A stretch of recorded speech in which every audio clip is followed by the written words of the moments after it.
Na Primeira Guerra Mundial, un 18% de les muertes de soldados non foron por bombes ou disparos, senón por infecciones de neumonía. Na Segunda Guerra Mundial, ese porcentaxe baixou a menos del 1% gracias al descubrimiento y desarrollo del primer antibiótico, la penicilina. Alexander Fleming foi médico militar na Primeira Guerra Mundial e quedou ablucao pola gran mortalidade causada por feríes de metralla infectaes. Al llegar al Hospital St. Mary en Londres, dedicóse a buscar un nuevo desinfectante para la piel. Fleming descubrió la lisocima, una barrera entre las infecciones, pero la su desorganización y una gran casualidad provocaron el so gran descubrimiento. En 1928, antes de ir de vacaciones, Fleming deseara sin limpiar de algunas plaques de Petri con bacterias nunha esquina del laboratorio. Al tornar, vio que de algunos cultivos se estropiaren y decidió tiralos. De la que charraba con un amigo, Fleming punxose a mirar les plaques descartaes y decatóse de algo que lle llamó la atención. Alrededor dun mofo que contaminara la muestra, les bacterias desaparecieren.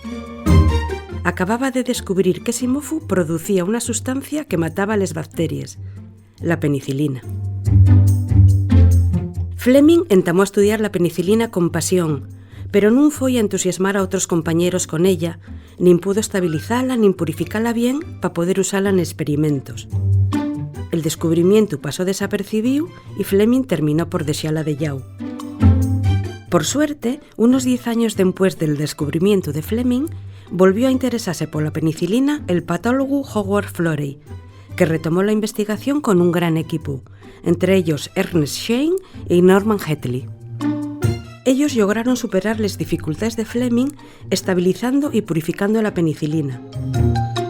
Ficiéronlo por amor al conocimiento científico, sin ninguna pretensión médica, como explicó Schein años más tarde. La posibilidad de que la penicilina tuviera un uso práctico en la medicina clínica non entraba en nuestras cabezas cuando entamamos col traballo.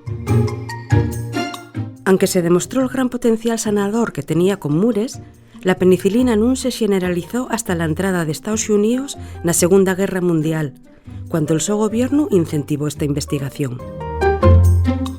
El uso de la penicilina en el frente de batalla logró salvar a miles de soldados y siguió curando a millones de personas de entonces. Tras la guerra, en 1945, Fleming, Florey y Schein recibieron el Premio Nobel de Medicina. Nel seu discurso de aceptación, Fleming fizo una advertencia profética. Alertó de que el abuso de la penicilina podía llevar a la resistencia bacteriana, como está pasando anguaño con el abusivo consumo de antibióticos. El descubrimiento de la penicilina pasó a la historia como una sorprendente casualidad, pero non sería posible aprovechar este azar sin el conocimiento de Alexander Fleming y la su enorme capacidad de observación.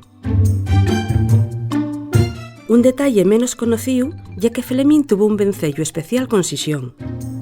En 1955, 6 meses después de que finara, la xente de Sisión financió una estatua del científico para colocarla en el Parque Isabel la Católica, el primer monumento del mundo dedicado a la su persona. La inauguración fue el 18 de septiembre de 1955 y a ella acudió la viuda de Fleming, Amalia. A partir de aquello, todos los años, coincidiendo col día grande de les fiestes de la Soledad de Cimavilla, los y les sisioneses rinden y homenaxe, faciendo una peregrinación y ofreciendo flores.